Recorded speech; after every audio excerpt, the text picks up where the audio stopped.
So my name is Jim Watson. I'm Director of the UCL Institute for Sustainable Resources, and I'm going to chair this event this evening on COP27 and did it deliver for developing countries. Welcome also to people who are joining us online, including two of our speakers this evening. And it's great to have both Jacqueline and Bernard joining us from Kenya and Zambia, respectively, to bring their voices to this discussion about developing countries. So that's fantastic. So I'm just going to give a very quick introduction to the events, and then I'm going to introduce the speakers and then hand over to them to give some opening remarks. There'll be plenty of time later on for audience questions, both from you online and from you in the room. So, you know, COP27 happened just a couple of weeks ago, it seems. I think, although I didn't go to COP27, our speakers, at least two of them did, I think the perceptions of it were that it was perhaps not as successful as it needed to be to deliver for developing countries. Lots of controversies and unanswered questions, big debates about loss and damage, about funding, and about real delivery on the ground, which I think perhaps wasn't done enough. But I don't want to steal the thunder of our speakers and get into my own view of what it might not have delivered. So what I'm going to do is just introduce the speakers and then hand over to them to give their preliminary views, and then we'll take it from there as a conversation. So the three speakers are first online. I think you can see Bernard on the screen. Bernard Tembo. Really pleased to welcome Bernard. Bernard's somebody we work with at UCL and have been working with for a long time. I personally met Bernard for the first time in person a couple of months ago, but I've been working via the medium of Zoom with Bernard for a couple of years, and he's an ex-PhD student here. He's the co-founder of Tech Analytics in Zambia and a consultant, and one of the really best connected and most knowledgeable energy analysts in the country. So we're really privileged to have Bernard with us. Second, in the room, we've got Tom Mitchell. Tom, again, thanks, and it's really nice to connect with you again, Tom. We both have a shared history at the University of Sussex quite a long time ago. Tom is now Executive Director of IIED, that's the International Institute for Environment and Development, steering the overall leadership of their work. He's also had a background in a number of other organizations, including Climate Kick. And basically, as it says here, Tom is passionate about finding innovative ways to unlock climate justice. And I'm sure we'll hear more about Tom's views as well. And then last but not least, our third speaker, again online, is Jacqueline Kimeu. I hope I've pronounced your name correctly, Jacqueline. Again, thanks for being available at short notice. So Meren Tesfan-Mikel, who was going to be our third speaker, unfortunately, as is happening to many people, is unwell, and so she very kindly put us in touch with Jacqueline, who agreed to join us. So Jacqueline is the Energy and Climate Change Coordinator at WWF Kenya, and she's had over a decade of experience in developing and implementing programs around energy and climate change, in sub-Saharan Africa, particularly on access to renewable energy and a number of other things. So welcome to all three of you. So I'm going to ask you to speak in that order. So Bernard, I'm going to go to you first. So over to you for your opening remarks. You'll notice I keep looking sideways rather than into the camera because that's the screen I can see. So it's not a weird trick of mine. But Bernard, over to you. Yeah, thanks, Jim. And thanks everyone for attending, and also UCL for giving me this opportunity to speak at this panel discussion. Well, I'll start maybe to speak about the broader implication of what was agreed. Like Jim said, I got a sense from my own analysis and also from analysis of others that the COP27 didn't deliver as much as it had we all hoped that it would deliver. That's number one. However, there were some issues that were agreed and which kind of shows progress and also restores hope of international collaboration. So one of the issues, or rather two of the issues, one of them is the loss and damage. The other one is establishing a framework for global goal on adaptation.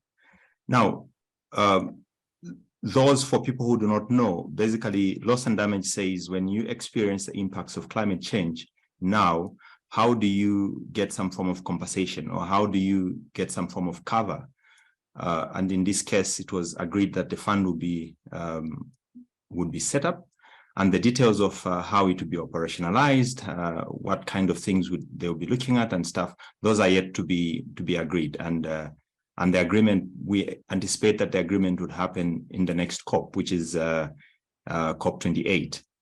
And when we look at the issue of global goal and adaptation, you quickly realize that as a developing country or a developing country person or a speaker, you realize just how much success that is.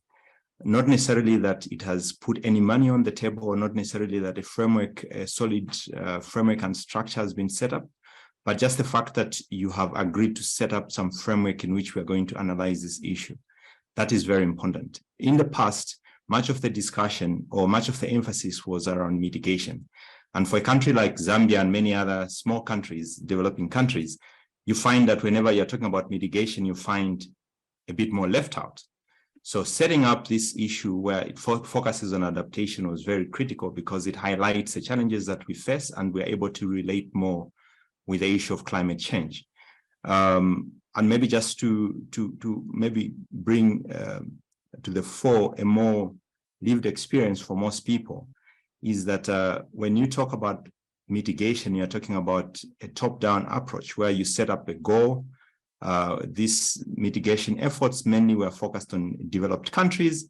And when it comes to, in terms of financing, climate access to climate financing, if it's something that was more appealing on the mitigative end of things, or of the discussion, you tend to have easy access to financing.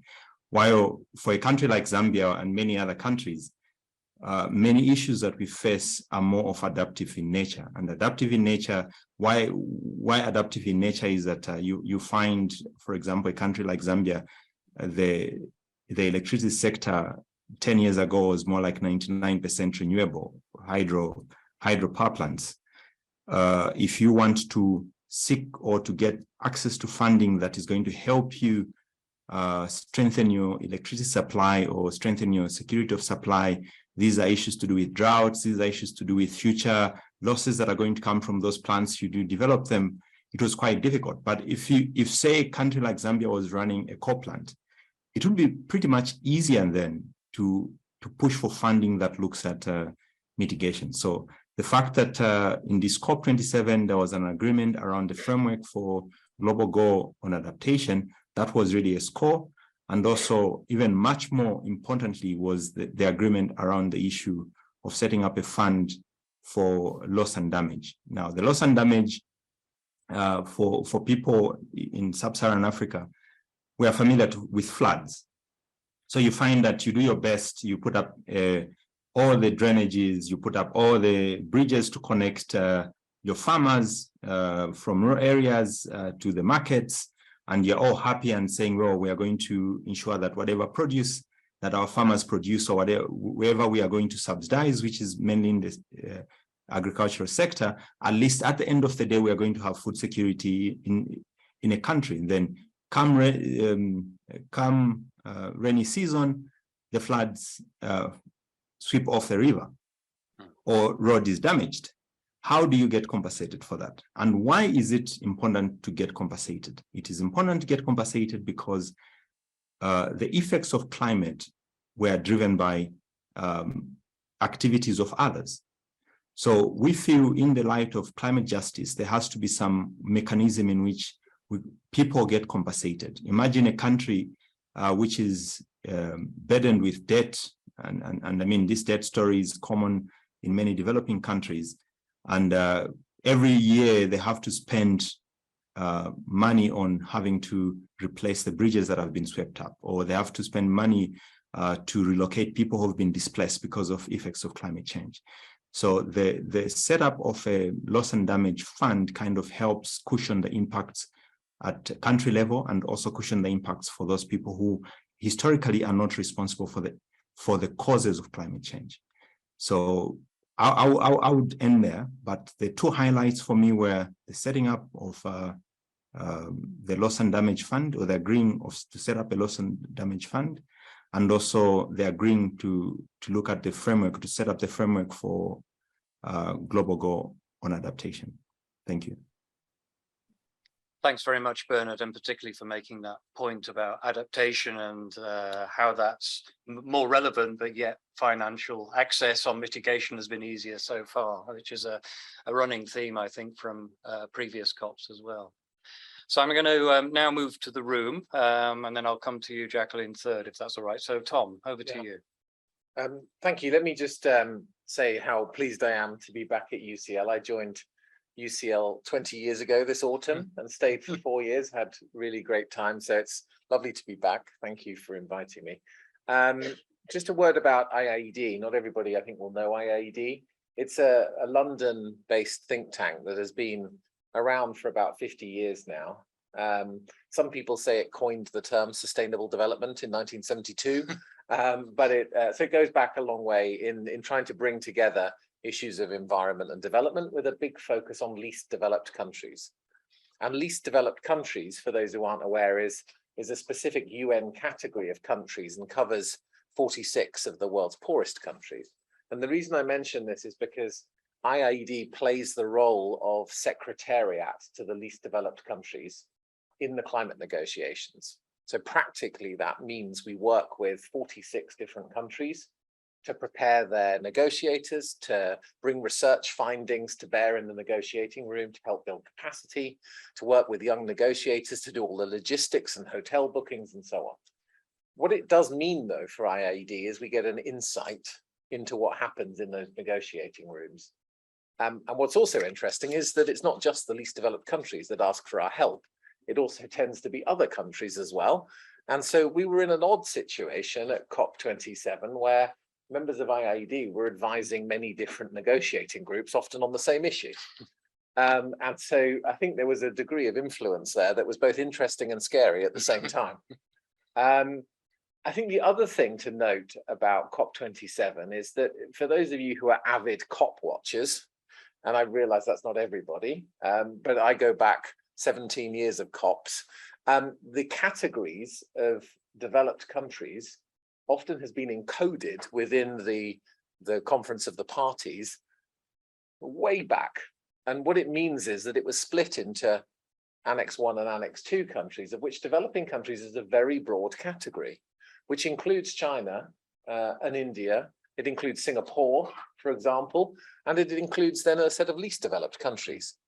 And so COP27 was one of the first that actually, and really driven by the EU, quite honestly, started to break up this category with an acknowledgement that China is in a very different position to some of the least developed countries, Chad, Central African Republic, Zambia, for example, where the loss and damage debate was one that really created this recognition that China and India have a responsibility also now to contribute for the damages that the pollution that they are causing affects others. Now, the interesting component is even within those countries, there are very significant numbers of poor people. And so on the one side, you're acknowledging that there is a compensatory responsibility at one level, and then you're working out that you need to be able to support those poor people in those countries as well. If I was to answer the question, did it really deliver for developing countries? And here I'm going to really talk about the least developed country context here. The answer has to be no. For two or three main reasons. The first is there was no progress on ambition on mitigation. Really none. And in fact, there was some suggestion that there was backsliding because we're starting to see the categories of energy be broadened in such a way where the feeling is good for the climate could also be considered as gas and could be considered as other aspects of improving fossil fuels, which is, I think, a really damaging component for those least developed countries. If you're not seeing that level of ambition on mitigation, what you're actually doing is storing up more risk in the system and more risk that is going to impact the poorest and most vulnerable most. Now, for them to say we're going to have a loss and damage fund, yes, a really important win and the principle, but then look at the details. There are no details. And purposefully, there are countries who try to strip out the fact that there would be any details. And you look at the history of this debate in the COPs, you can see a history of 20 years of effectively doing nothing and stonewalling. And here, the way you do that is by going to process. It's in the CIA negotiator rulebook, right? The way you deflect from activity is to say, we need more process, we need more investigations, we need more research to be done, and so on. This is the history of the loss and damage debate. So yes, it's really important that we've got that signal, but every bit of detail of this is left. There is no requirement for money. There is no indication of the level of money. There is no knowledge of the instrument. There's no knowledge of the distribution and so on. Yes, it can get worked out, but goodness me, where's the next political fight going to be? And so it's a win, but it's a win on a very long journey, and there's no guarantees. I think maybe one flip side point, and then I'll shut up, is really the negotiating room is about a place of trying to build trust at COPs. It's not really the place that action is now happening. And so when you consider that COP and Egypt was supposed to be an implementation COP, don't look within the lens of the negotiating lens. It's not the place that that happens. Look outside.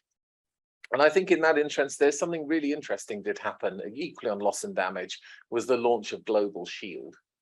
For those who've not been aware of Global Shield, it was a German proposal from the G7, actually, that said we can do better in creating a global pooled risk fund and insurance mechanism that can pre-position money and support to developing countries to act on tackling loss and damage on a plan before it happens. And so you can release the money in the fiscal space. Second thing was the Bridgetown agenda. And for those who aren't aware of the Bridgetown agenda, it's this proposal that the global financial system, effectively the Bretton Woods agreement that set up the IMF and the World Bank and so on, needs radical reform, given the levels of debt in developing countries and the fact that how can you expect a developing country to act on climate change if most of their annual budget goes in paying off debt? And so isn't it right that we actually reform some aspects of the global financial system now, of which let's look to the fact that President Macron in France is going to host a meeting in June in 2023, that looks at the reform of the global financial system. And I think this is where it starts to get interesting. And I think, therefore, there's more hope outside of the negotiating room and outside of the headline messages. And I think that's where we now need to focus our intent. Thanks very much, Tom. That's really great, particularly to hear about IED's actual role in supporting negotiations, but also that point you made at the end about these things outside the negotiating room, because that's, I think for me, having attended COP26, it was where perhaps some of the better progress was made. It wasn't in the formal negotiations, it was the other things that were launched, some of which still have some momentum, others of which we haven't heard from very much since, but let's see. Okay, I'm now going to come to you, Jacqueline, as our third speaker. I hope your connection is okay. I've noticed you might have had a few issues there, but you're back with us. So over to you for your opening remarks. Thank you very much for having me. I hope you can hear me clearly. Yeah, and I totally agree with the previous speakers on the outcomes of COP and the importance of having the loss and damage fund, which is very critical for Africa. And just to take us back, COP27 was referred to as an implementation COP, as an African COP. But is that what really we saw at the end of it all? No.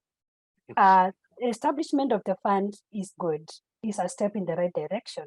But what we needed to see is more commitment on what will this look like on the ground. We are tired about commitments that are being made without having actions on the ground. So for us, COP27 meant implementation on the ground, meant action on the ground. I will not talk about the loss and damage fund, which the previous speakers have talked about very well. I want also to allude on our expectation as Africa was twofold, one on adaptation and also on finance. Bernard has talked very well about the adaptation side of things, but now I want to focus on the finance. The commitment that we all know about the 100 billion commitment, we were hoping to see that this was to be actioned, was to be, clear mechanisms for this was to be discussed and also agreed upon during COP, but this is not what we saw. So regardless of the fact that we saw a very good, outcome on the loss and damage, we are still not really very happy about this. Looking at Africa, most of the African countries have submitted their NDCs, their national intermediate contribution.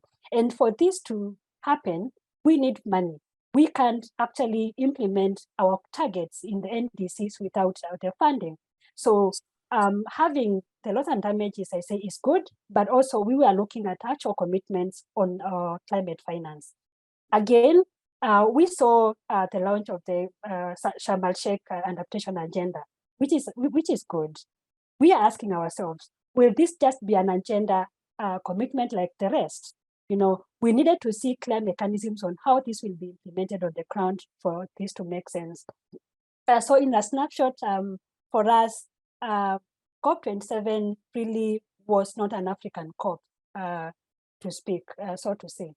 Again, there was discussion about the African special needs and circumstances. This did not appear anywhere in the final document. It's something that we were looking forward to sort of having clear commitment, clear discussion on, but did not come out very well. Again, finally, on the issue of fossil fuels, we didn't see any commitment, just like the text that was referenced in the COP26 agenda. Given the geopolitics of the Russia-Ukraine war and the impact that is having on African countries, we needed to have a very clear mechanism on how do we phase out fossil fuels, but this did not make it the final document. So for us, COP27 delivered on the loss and finance mechanisms, but lost on the other aspects that are very key to Africa, especially on the financing bit of it, which we'll be discussing later on. Thank you. Thank you very much, Jacqueline. That was great. And particularly the point you made about the NDCs, the nationally determined contributions, the plans, and a lot of the ambitions, as you said, are very contingent on international finance being available. And if it's not available, then you will get some progress, but there's quite a big difference between the conditional and the unconditional plans of many of those.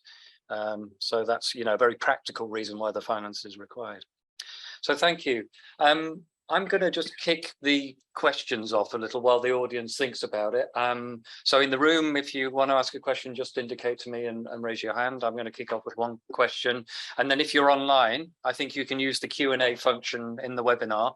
And those questions are going to be relayed to me via a colleague. So don't worry, those questions will also reach me too. So while you're thinking, I just wanted to start it off with the speakers about something which I think has been prominent over the last year or two, but I think particularly around COP27, which is the role of fossil fuels. A couple of you have already mentioned this. On one hand, wanting strengthened language in the debate. There's been talk about too many fossil fuel lobbyists being present in COP27.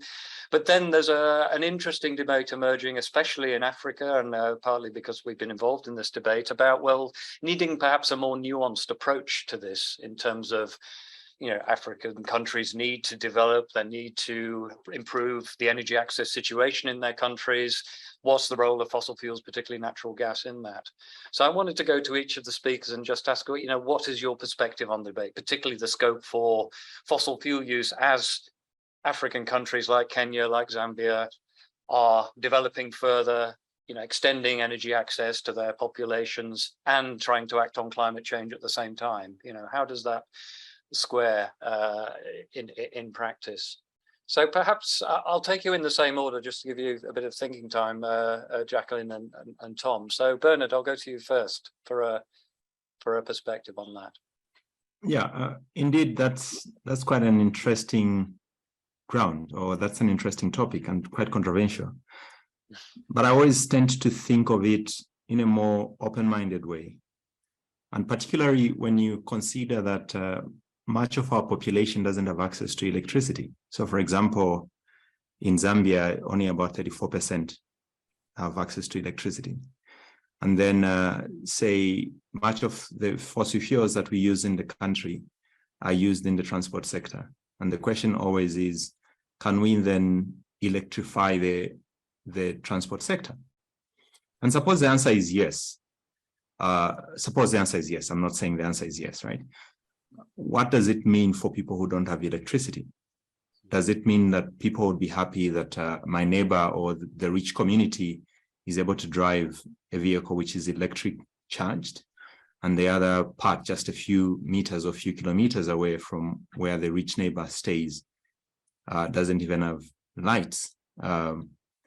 So it's those kinds of political or socioeconomic issues and political issues that I tend to think deeply about. And I think it's quite hard to see, at least in my country and many other countries that I've been to, where people would be happy that they don't have electricity for their lighting, or their hospital doesn't have electricity, but the transport sector has been electrified with electricity that somewhat would have come to them. That's on one level. Then there is another level. We have a country towards the eastern part, and there another one in the northeast of Zambia called Tanzania and Mozambique. They recently discovered natural gas. And then we ask ourselves, do we then tell them not to mine the natural gas because it's going to pollute the environment, or we let them mine, then see how they can raise financing for the country, or maybe pay off some of their debt, and we move on to more nuanced aspects of decarbonizing the energy sector, or maybe reducing the emissions. So I don't have a solid answer, except that I think it would be very hard if I'm to be asked by a policymaker in Zambia to say, do we let go of the 66% of people who don't have access to electricity, and then take that electricity and put it in the transport sector? I think that would be very hard for me. And yeah, so I'm therefore more inclined to say, well, Africa needs a separate treatment when it comes to fossil fuels, and let's see what we can do to get people access to electricity, which is clean. It kind of facilitates many other developmental issues in the country. If you are talking about a hospital, for example, it means that the community in that area, or the doctor that lives in that area, will live longer by virtue of having electricity in a rural post hospital, compared to the doctor not having electricity. So I would lean more on the side of let Africa exploit its fossil fuels if it has the resources, or let Africa continue to use its fossil fuels if it has that option, because the level of electrification is very low, and the poverty levels are also high. And we know, at least from research and also from lived experience, that electricity changes a lot of things about how people feel about themselves, how people think about themselves, and just the general development when you have electricity. Thanks, Bernard. And I see we've got a questioner in the audience. I'll come to you in a minute. I'm just going to go through the other two panelists, and then I'll come to you first. So Tom. I'll be quick.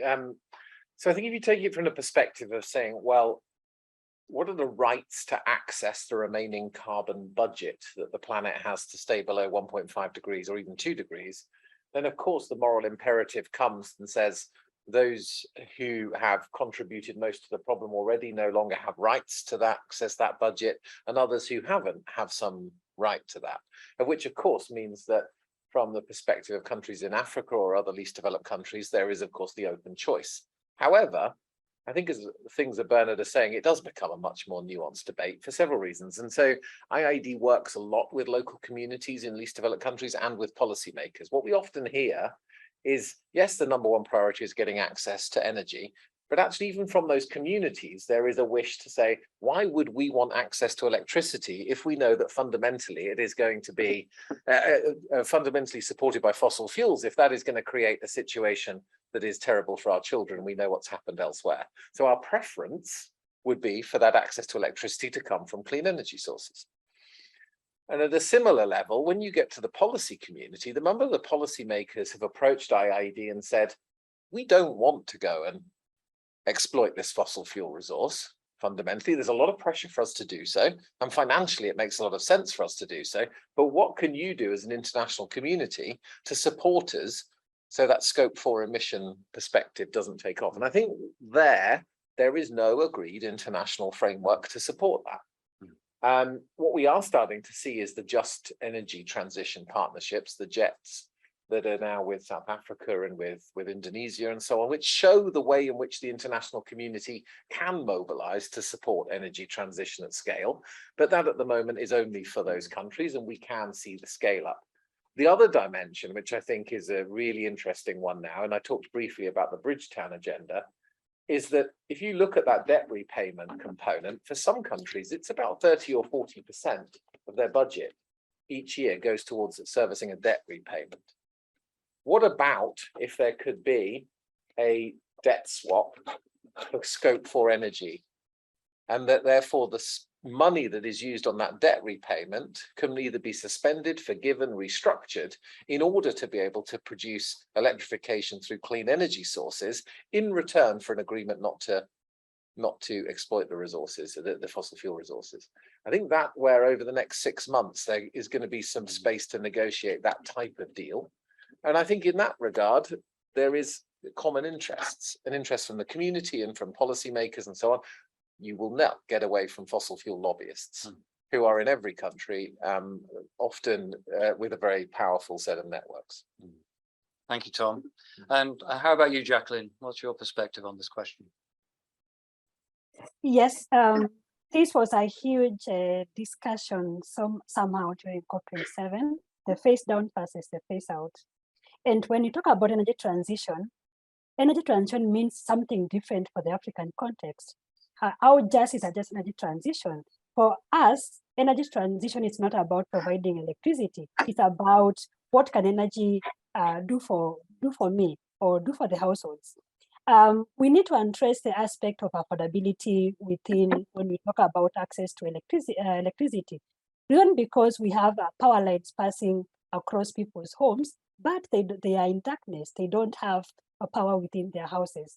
It is not enough to light people's poverty just by providing the lighting. What we are saying, and this in WWF, is what can energy do for the people?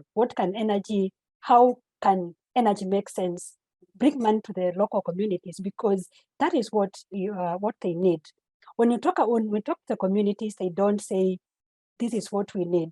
Their priorities, energy comes, for example, in the 4th or 5th of their priorities. Their priority is food. Their priority is water. How then can we transform their food aspects, their water aspects using energy? So how do we look at the integrated energy aspect of it?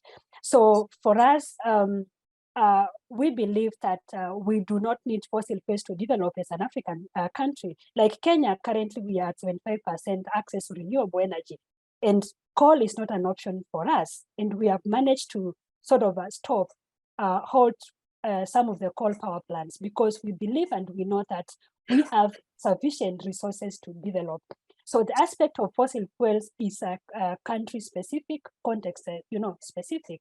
There are some countries like what Bernard talked about, Tanzania, Mozambique, that already have the resource. So could they be allowed to sort of develop using that resource? So the question is still unanswered. Do we really need that?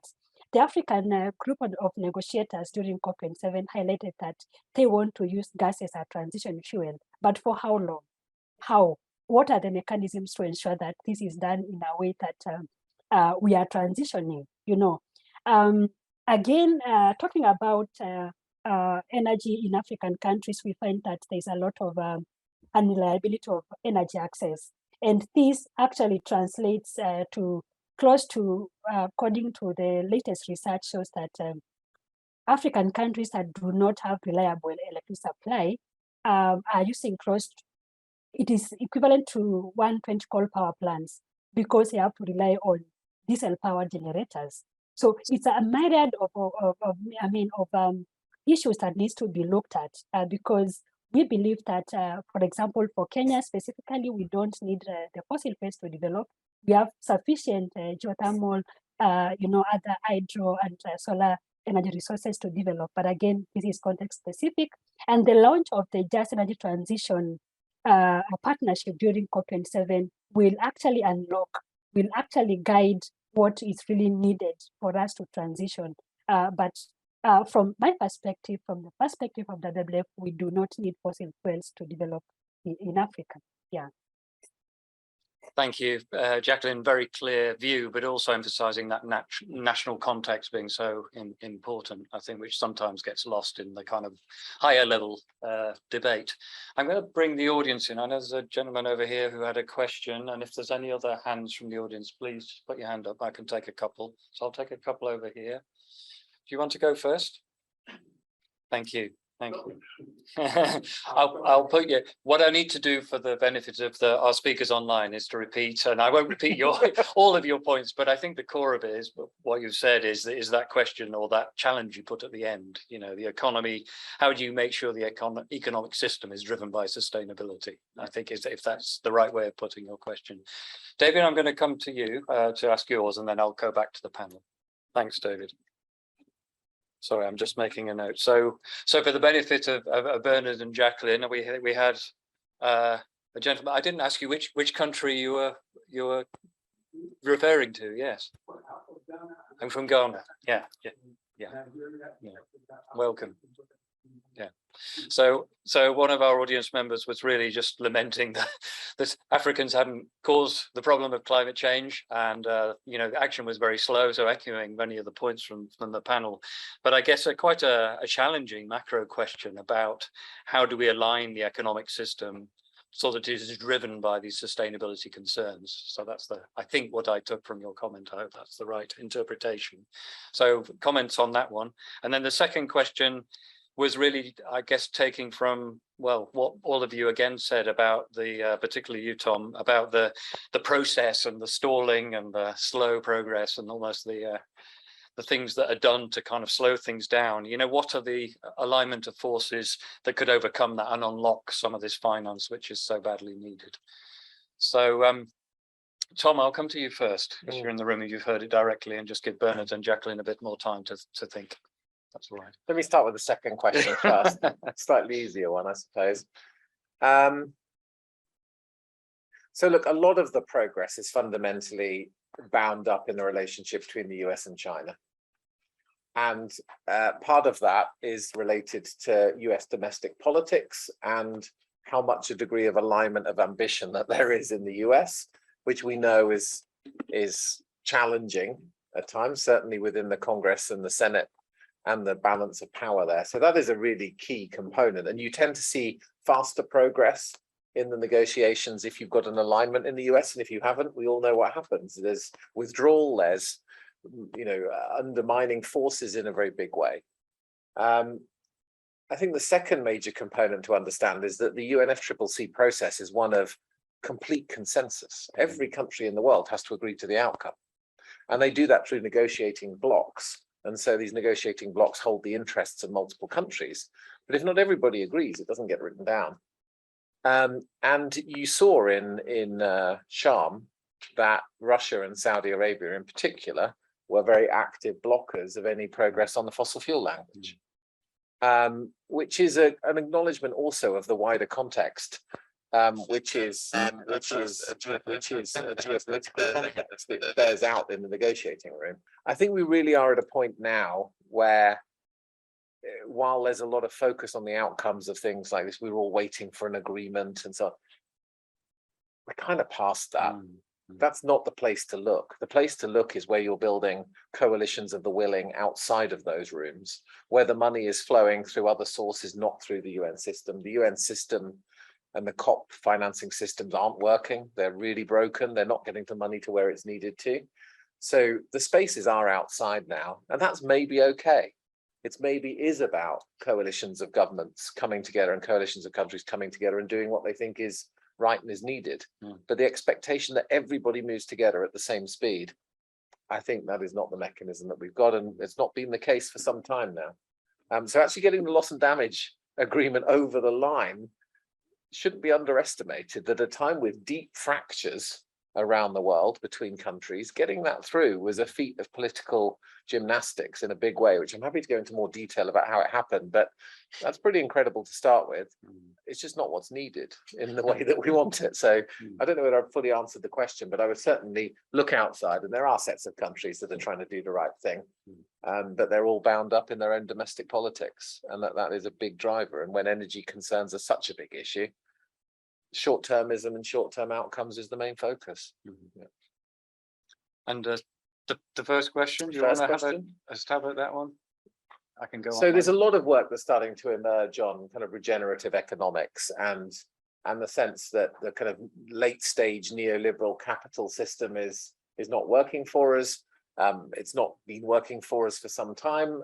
And that what you get in many studies, and I'm not wanting to get too Marxist here, is an assessment that you get more and more control in that late stage system where, so I don't think the signs are good that you're going to get the type of outcome that you get from the kind of mainstream economics and kind of global powers here. What I think is interesting and starting to emerge is those communities around the world that are taking more of their own futures in mind. And there are technologies now, and combinations of technologies and combinations of organizations and how people work together that is offering a source of alternative, that you can firewall yourself to some extent against those global trends and the economic system and start to build different things. Yes, there's elements of cooperatives and of joint ownership models and of distributed energy access and of cryptocurrencies and of new models of food production and local market resourcing and stuff. But actually, places in Africa have been working like this anyway. They're not plugged into quite the same depth of that global economic system. So actually, I think, and there's a lot of people starting to work on this, that Africa is the place of leapfrogging. And here, leapfrogging, I mean working within a new economic system, locally held, locally generated, locally recycling, completely in tune with nature, driven by indigenous and local community insights, that actually is where there's going to be the rebirth coming from. Oh, thanks, Tom. Great, thoughtful response, and maybe we'll get a few other responses to what you've said. That's interesting. I'm going to go to Bernard and Jacqueline. Maybe Jacqueline, you next. I mean, don't feel you have to answer both questions, but over to you for your response. Sorry, I didn't quite get the first question. I think the question overall is quite a macro question about how do you get an economic system driven by sustainability concerns, more driven by those concerns. So it's quite a big question. And then there was the second one about the UN FCCC process and how do you unlock that and unlock the finance. I prefer to sort of answer the second question, how to unlock the Please go ahead. Yeah, how to unlock the UNFCCC process. First and foremost, I would say that looking at how the system is, it locks out some of key, communities that are affected by climate change. And that is where some of us, come in as NGOs.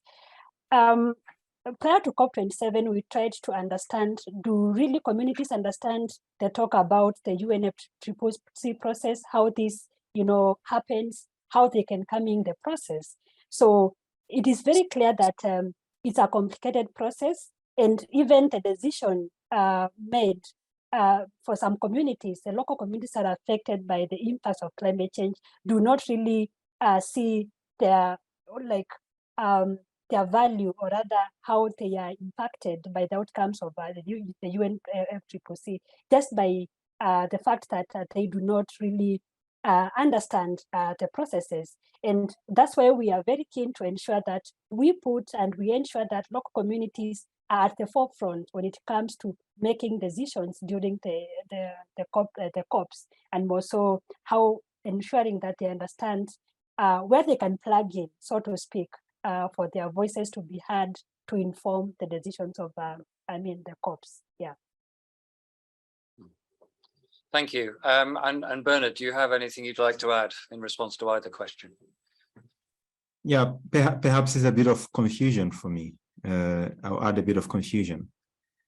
So there was talk of leapfrogging, and I just wonder how that is possible. I know it's a very common term and people talk a lot about it. But if you look at, for example, you say we are going to invest in sustainable technologies for our electricity generation, then the question comes, where does the financing come from? And how reliable is that technology? Of course, I'm an engineer, so there is certain bounds or limits to reliability of a technology. But the fact that there is a risk attached to something means that the cost of capital would be high. And I therefore wonder really if without international cooperation or agreement, such phenomena such as leapfrogging is even possible. We would hope that it is, but I really wonder if it is possible. That's number one. Then number two, I think it would be naive for us to think that the world would move aside and let us all live in an environment where resources are equally distributed. I see some reasons why US, for example, would be very skeptical about certain things, or China would be very skeptical about certain things, or Russia would be very skeptical about certain things. But we just need to try our best to ensure that there is some level of agreement for us to live in a world that we all wish or that we all desire to live in. But it's the issue of leapfrogging is not as easy as we wish to think, because while in the US, for example, in Britain, when you talk about private sector, you're talking about British money sitting within the country. In a country like Zambia, when you talk about private sector, you're talking about money that is coming from the West. And there's no, at least from my assessment and my lived experience, there's no one or a capital financer or a financer in the West who is going to come to you with a humanitarian first. They'll come to you with a business first, and the business first means more debt for us, and that means more problems for the future generations. So that's really a compounded and complicated question or situation that is before us in the developing countries.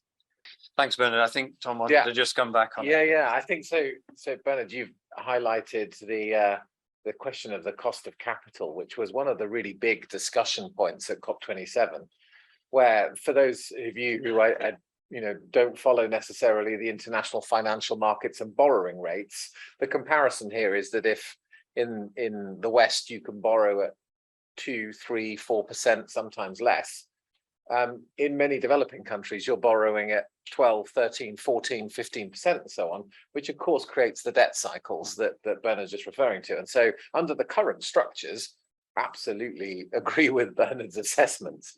But I know I've mentioned the Bridgetown agenda 2 or 3 times already, but this was really the big story of COP27. It is the acknowledgement that that global financial system is not working and cannot work under its current guise.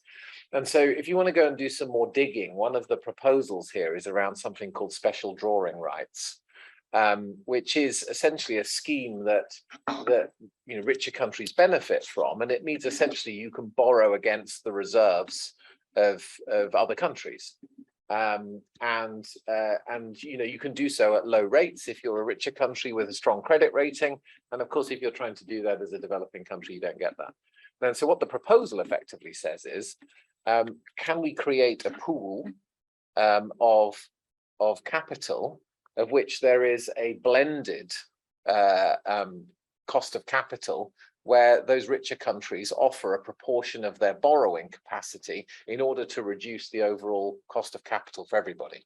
So the proposal says, can we create a 500 billion special drawing rights for countries, all countries, to be able to use to invest in their climate mitigation?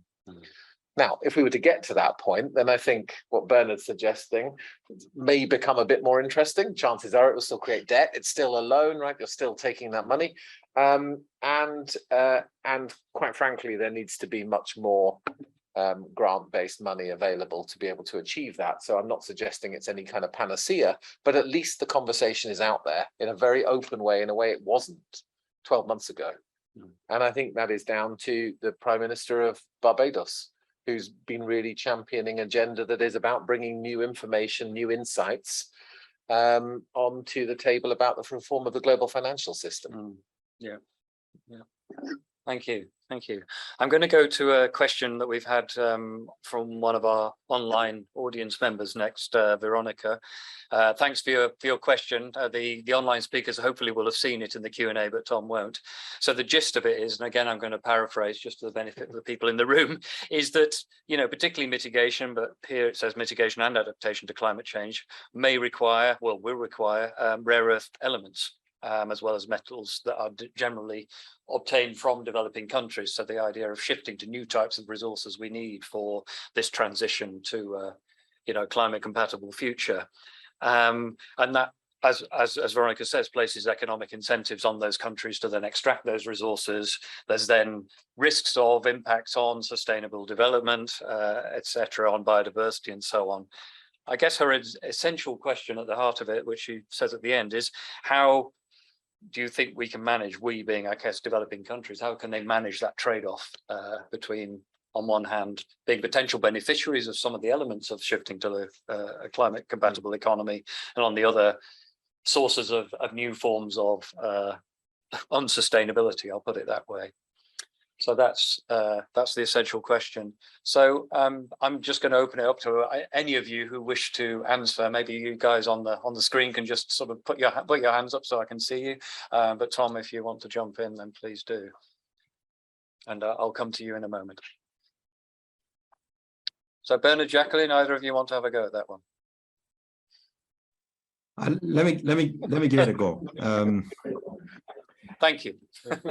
Yeah, rare earth metals being mined in Africa and or in developing countries more broadly, and much of it is the relationship of the transition is really extractive. It's not really for the benefit of Africa, or it's not for the benefit of developing countries. We've seen it in Congo, for example.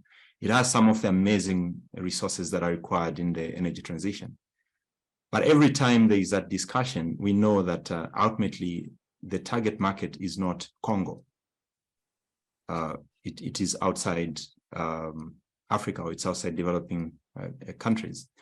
And then the issue is, if we are to talk about mitigation or adaptation, who actually owns the right to mine those resources? So we keep going back to the circle of saying, yes, there's an agreement, we need more solar panels, or for example, more solar energy or wind energy, and that requires more rare earth metals, it requires more copper. Then you come to a country like Zambia, you ask yourself, what's the share, equity share for the locals, the local community, or for the government? Then realize, well, much of it is really British capital. And it just raises another skepticism in me, right? To say, when we talk about developing of resources, or developing exploitation of resources, or utilization of resources in developing countries, do we honestly think that that exploitation is focusing on developing countries themselves? And for me, the answer is no. And why is it no? Because I know who owns the capital, and no one is going to mine something just, like I said earlier, for humanitarian purposes. There has to be a business end to it.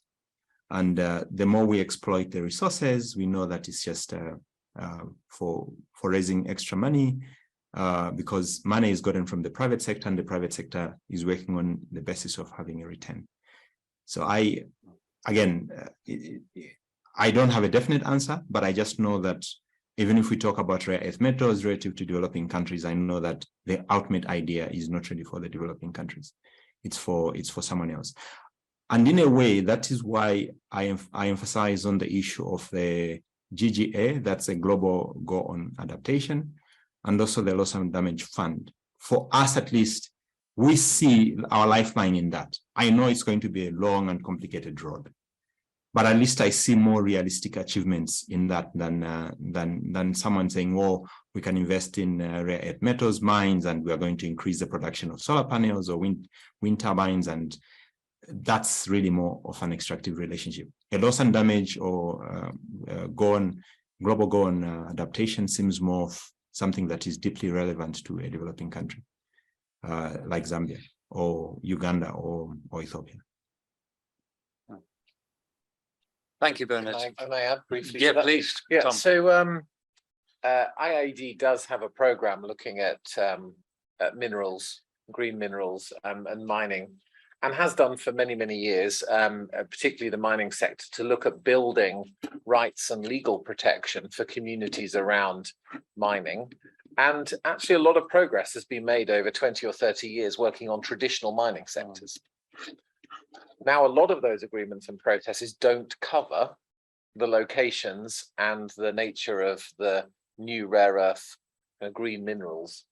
And also, they're often the capital and the firms involved are coming from China now in a very significant way, very significant domination of that market. So actually the community experience on the ground is often worse now than it is in a situation where we've worked hard on rights of communities in the context of traditional mining. So we're seeing an unjust transition, which I think the question was getting to. And so there is now a movement of lawyers in particular working around the world, trying to create new protection for communities in those contexts. And I think if anybody interested in those, we can talk more about where to go, but this is now a critical issue where at the moment we're not seeing a just transition, it's an unjust transition. One of the ways to tackle that is to get new legislation and regulation and legal support in place as fast as possible. And that is a partnership with developing country governments who do have some degree of leverage in being able to offer these protections and safeguarding that some degree of capital is kept in the country. Thank you, Tom. I'm going to go to people who haven't had questions before. There's one in the room here. If there's anybody on this side of the room, I'll come to you next. And if there's a third one, I'll take a third one. But if not, I won't. There we go. The last one first, just for the benefit of Bernard and Jacqueline. How can indigenous communities get involved in the energy transition? I hope I've got that right. And then the second was really about, well, it was building on what has been said previously about extraction of resources, mining, but you also talked about forestry, I think, but particularly, you know, who is benefiting? I guess I'm going to boil it down to, and you were talking about the role of companies, you know, developers, but also politicians who make decisions about rights to extract or rights to develop areas of forestry, which of course then don't sequester carbon. So I suppose behind your question is, well, how do we improve what is quite a difficult situation? Well, yeah. I would go further and say 80% of scope 3 on the global south. Yeah. When I looked at the GHG protocols, yeah, there's no mention of forests. Okay. It's all about manufacturing, but no mention of deforestation. So there's deforestation as well. Major parts. Yeah, it is. So hopefully, Bernard, Jacqueline, you've got the gist. Again, it's an imperfect translation through me of other people's questions, but can I go to you first, Jacqueline? Yes, I'd like to respond to the second question on how can indigenous communities be involved in the energy transition. And first and foremost, I would say that, again, it boils down to finance. We need to have the indigenous communities affected by the transition involved in the decision-making of, you know, energy transition financing, because most of the times that we are seeing that these communities lose out in terms of they do not know like what is in the table. They do not, they are not involved in the decision-making process of how will the transition look like, or how just is a just transition for them. So first and foremost is ensuring that we inform them in the discussion, and also again when it comes to financing, also to access climate funds, for example.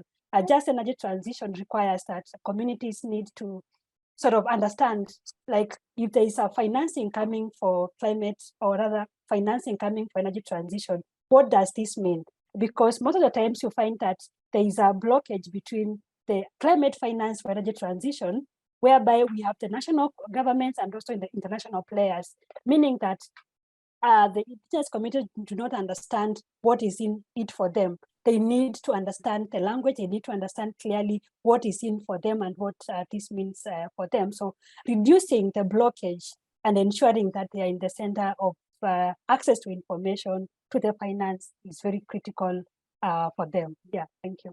Thanks very much, Jacqueline. Bernard, how about you?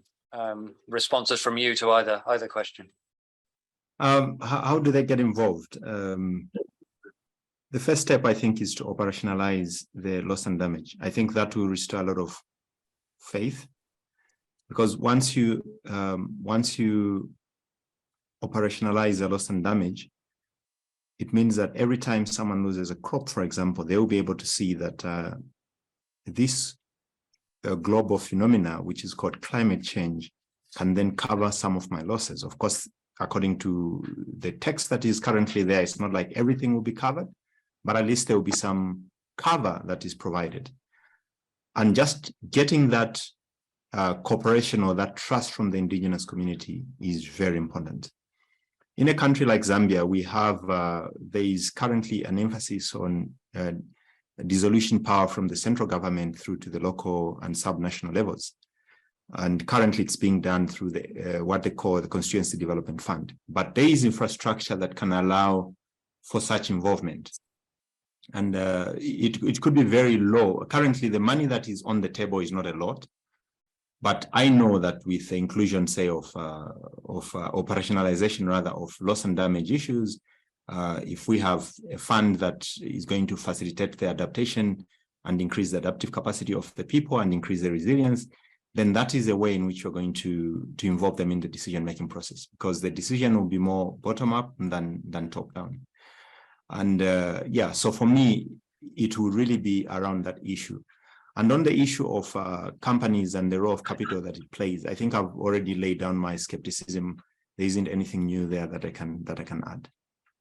Thank you, Bernard. Tom. Can I maybe talk about this situation? The question which I thought was, fully agree, the sense of injustice is really there. And I think when I was talking earlier about the debt and the debt burden, if you scratch below the surface and say, well, actually, who is holding the debt? Who's the creditor here? Actually, one of the biggest is BlackRock and HSBC.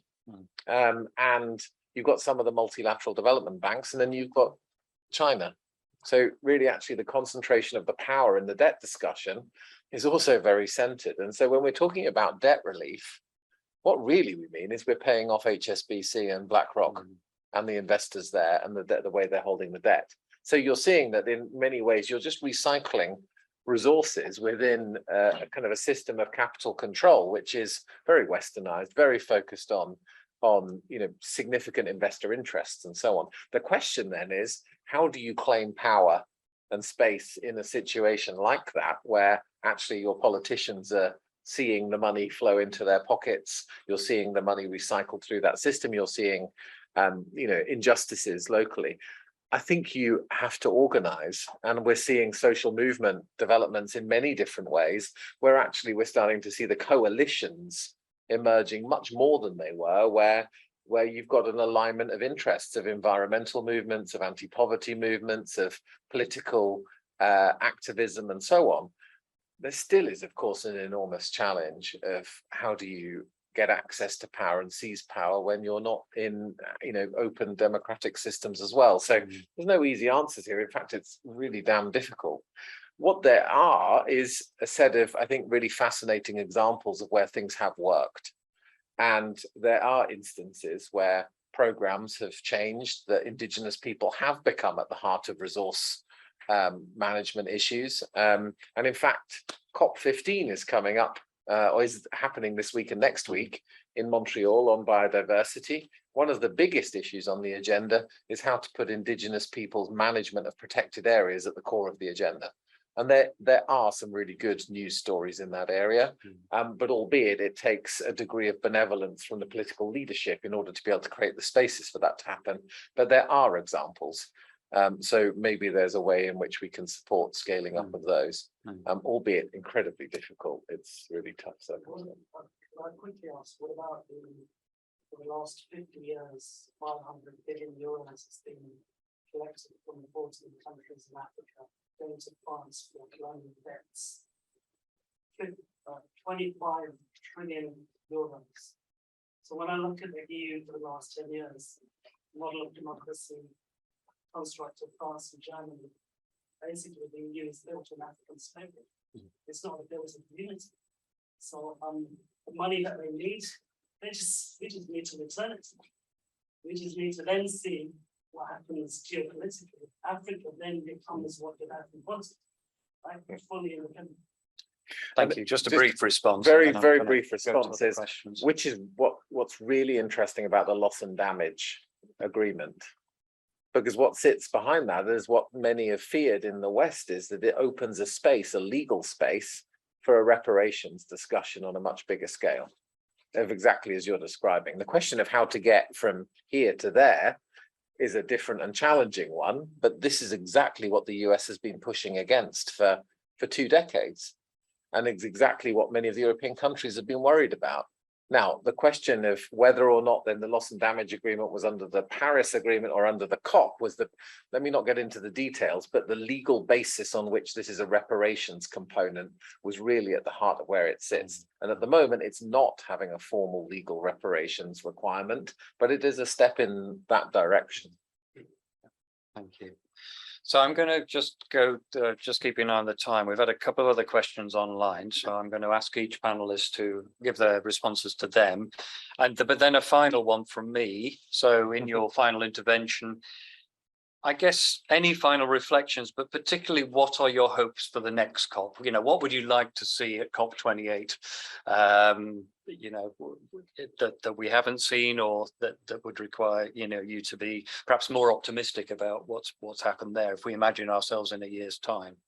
So the specific questions, I mean, there's one continuing the mining theme. I think it's from May, who's noting that some mining companies may be nationally owned in some of the countries we've been discussing, and therefore is there a route for, I guess my reading of the question at least is that some of the benefits of development ought to be therefore national, and there's all sorts of questions there about how they get dispersed. But is there a point of leverage there? I'll probably just summarize it as that. And then the second from Alex is, does carbon capture and storage, CCS, technologies to capture carbon from industrial facilities and to store that carbon, usually underground, does that have a role in the energy transition in both developed and developing countries? It's often discussed in developed countries, but I guess I'd be interested in the panel's comments on in developing countries. Does it have a role? So those are the two specific questions, one on mining, one on carbon capture and storage, and then a final thought on what your hopes are for COP28 next year. So I will take you in reverse order from the way we started. So Jacqueline, I'm going to come to you first. Answer either of the specific questions if you wish, but please do give us your hopes for COP28. I'll prefer to answer the question on, or rather my views on the COP28. Now that we have the new quantified goal on climate finance, we want to see that it is more grant-based as opposed to sort of debt-based. And we hope that some of those mechanisms will be operationalized during COP28. Again, we have seen that most of the resources that are coming to developing countries or in Africa, we do not have sort of like there's the follow the money slug, whereby we are less involved in some of these decisions. So how do we ensure that Africa, African nations are more involved in setting of these targets? Then lastly is about the billion commitment. We want to see what is it going to deliver, because it's open-ended, and in some instances we have seen that there is misinterpretation, whereby like humanitarian aid, development, finance is looked at as a climate finance, but that is not correct. We need to see this differentiated. What is climate finance and what does it entail, so that we don't lump everything together and say that developing countries are already supporting, or developed countries are supporting in this much. But out of that, there is the humanitarian aid and there is also the development finance. So we need differentiation so that climate finance is clear. We know what it is coming to solve, rather than being ambiguous and also letting everyone interpret it the way they would want to. So yeah, we need to see clarity in COP28 on that moving forward. Yeah, thank you. Thank you, Jacqueline. Tom, you next. I'm going to blend the COP28 discussion with the carbon capture and storage question. The first thing to say is that COP28, for those of you who don't know, will be in Dubai, hosted by the United Arab Emirates government. The COP president is a former president of the state-owned oil company. And there is, I think, a high degree of skepticism about very much progress on the type of language on fossil fuel phase out. I think what we're likely to see is an increase in interest in carbon capture and storage technologies. where there is a sense that United Arab Emirates will be a large trade fair for energy transition, of which the fossil fuel industry will play probably a bigger role than it even played in Sharm. So I think we're going to see some real tensions there. I think on the side of adaptation and loss and damage, the United Arab Emirates government is already, I think, making some quite significant and promising moves on that, partly because it's a way of politically deflecting from the energy transition challenges. So they, recruited in a really good international team. They're asking IIED for help in different ways and many others. And what you'll likely see is a significant focus on the work of the Transition Committee on the Loss and Damage Fund. And so for those of you unaware that there's due to be nominations on who sits on that Transition Committee by the 15th of December. And then that is the group that's charged with coming up with the model of how this works. Of which there's a lot of pressure on at the moment to say, don't repeat the problems of the past, don't design a UN fund that takes 7 years to mobilize and then nobody can really get access to it. So I think there's a lot to look at there, of which I think COP28 will still be a big focus on that aspect. Last thing to say on that is, what's interesting now is that the UNFCCC has a new leader. The new president of the UNFCCC is from Grenada, Simon Shiel. And is taking a really interesting approach, saying it's really wrong to look at COPs on an annual cycle. Let's not think of it just as what do we achieve by the next COP, but actually say in 3 or 4 years' time, where do we need to have got to? And how do we start to create cooperation between governments over that cycle that achieves that? And so the Australians have already put their hand up and said in 2026, we're going to host COP, and we're ready now to start having a discussion of that process. And I think that's an interesting approach where that long game can be in play. And I think it allows you to get a little bit beyond some of the annual cycle of disappointment that we get. Last point, I think on carbon capture and storage, it's got a role to play now. I think we need to acknowledge that, yes, it's always considered as a get out of jail free card for the fossil fuel industry. Let's be clear that there is, we're not transitioning away from fossil fuels anywhere near as fast as that we would need, and 1.5 degrees is being kept alive for political reasons. If we are serious about developing technologies at the right speed and scale and at the right price, we need to do the work on the S-curve on innovation, transition, on carbon capture and storage. We may as well get on with it. Now, that's not to say it's any kind of way that we should be holding up a handbrake on renewables transitions, but we've got to balance the two off. So I think there is a role to play in developed and developing countries, and particularly given the fact that there is a lot of fossil fuel development in developing countries. Let's be real that needs to be checked in whichever way we can find possible. Thanks, Tom. So Bernard, I'm going to bring you in last for your final thoughts and any answers to those specific questions. Sure. I may have missed one question. I only remember 2. So remind me if I've missed, if I don't answer, I don't speak to the third one. But I'll start with the role that CCS has in law in developed and developing countries in terms of energy transition. I think really every technology that is out there has a role. But like most issues that we face, particularly in developing countries, issues around intellectual property, issues to do with capital and the like. So if, say, Zambia decides, or South Africa, which is a high carbon emitter, decides to install some CCS technologies, who own that, right? And will the agreement be such that the transition will be just? Or is it just something that we will be happy that South Africa has installed when capital or benefit is accruing in another country? I think we need to look at the structure of finance more critically and more open-minded. We also need to look at the issue to do with intellectual property. The people who own those patents, for example. I'll give you a practical example. If, say, Zambia today develops solar panels, it will be paying for intellectual property, probably in some European country, right? So when we say that transitioning and we need to transition to solar or to wind or to these new technologies, alternative technologies, what does it mean for the country in the overall financial debt situation? That needs to be discussed. And it's not just an issue of a technology playing a role. We know that every technology plays a role. So we need to critically discuss that, and even in an open-minded way.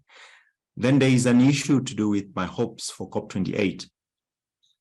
For me, I would be very happy, regardless of the lobbyists in the fossil fuels sector, if we can get an agreement and operationalize the funds around adaptation, one, or at least get some advanced discussions around adaptation issues, one. Then number two, and this is perhaps more important to me because we're in Zambia, we're in Southern Africa, we are currently in a rainy season. And very soon we'll be hearing news that people are displaced, and that's quite disheartening. It's quite hard for me to think that we can live in a world where people who are being affected the most are people who are the least contribution to the problem. So if we can get the monies sorted, we can get the rules set out in a way that it's easy for us to access in developing countries, that would go a long way. That would go a long way because at that point then would see, okay, there's something that we are in these discussions for, and it's not just a talk show. But anyway, like Tom said, much of the climate financing issues have been, you set up a very good fund and it takes forever to access. So I hope that the loss and damage fund will not take that shape, because if it does, then there is really nothing to discuss. It will just continuously be a talk show. I don't remember the third one. Maybe you can remind me. I think that's fine, Bernard. You've actually brought us very nicely to time with your answer, so I'm just going to leave it there if that's all right with you. Well, first, thank you very much to all three of you for some really thoughtful contributions, particularly for Bernard and Jacqueline's joining us online and for giving us that voice from Africa. From two, very different countries, but some really interesting and useful perspectives for this discussion, as well as you, Tom, with all the experience you've got of working with negotiators in many of these countries. I mean, I've noted down a few things that struck me through the debate. This is not a comprehensive summing up. The first thing I've written is a cliche for COPs, which is the phrase glacial progress. It is a complete cliche, but obviously things are slow. We've discussed all the things that contribute to it being slow. And particularly the area which, again, Bernard has really majored on at the end there about finance. It's not just setting up the mechanism, but it's actually how quickly can finance flow. But I think it's something that struck me that Tom, you've said, and others have said too, is that actually what happens outside the formal room matters too. And that's perhaps where there is scope for quicker action, for things to really start happening. And that, the ambitious agenda, but it's probably the right agenda to try and re-engineer the Bretton Woods system and the World Bank, etc. Again, for the 21st century is probably long overdue.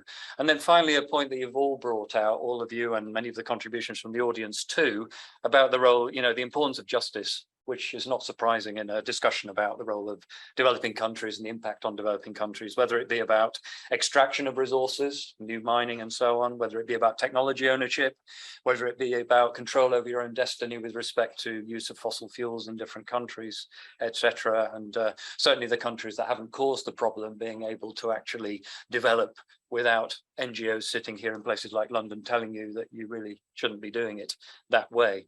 So I'm very grateful for you all. I'm grateful for the audience in the room and for you online for asking questions, for listening, for joining us. We will have a full program of events in 2023. So please look out on our website and our newsletter for news of that. Thanks once again to those of you online, and please join me.